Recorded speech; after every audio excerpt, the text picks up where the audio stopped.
The governor is pivoting on plans to bring permanent teacher pay raises to educators in Louisiana. He's now creating a task force to look into pathways forward. This comes as hundreds of educators are in downtown New Orleans this week for a teacher leadership summit. And that's where we find WDSU reporter Alyssa Gomez. Alyssa, who's going to be part of the governor's task force?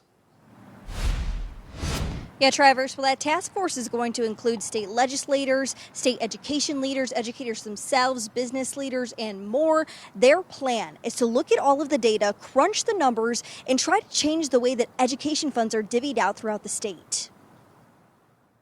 The governor unveiling plans for a new task force with the goal of securing permanent teacher pay raises. The idea is to allow this task force to do the work, to do in-depth work, to look through the MFP formula and say, is the formula meeting the needs of education today?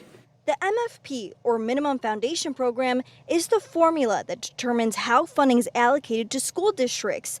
The governor says as it is now, it's outdated. We're still stuck in an archaic educational structure that hasn't been changed in a long time. The MFP hasn't been touched since the early 90s, since right after I got out of high school. This comes after an amendment for teacher pay raises was rejected by voters earlier this month. The public wasn't comfortable with it for whatever it might be.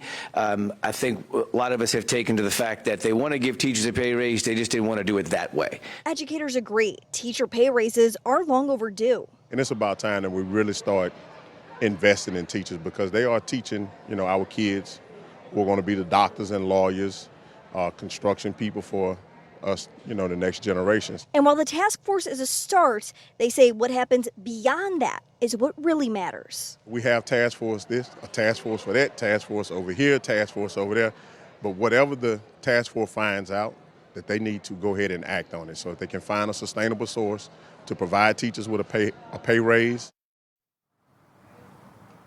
Now let's break down a bit of a time frame. The governor says that he wants this task force and all of their people to be assembled by July 1st. He then wants their tasks to be completed by December 31st. They will then bring their plans to the State Board of Elementary and Secondary Education. But the governor also says that no permanent changes can be made until next legislative session.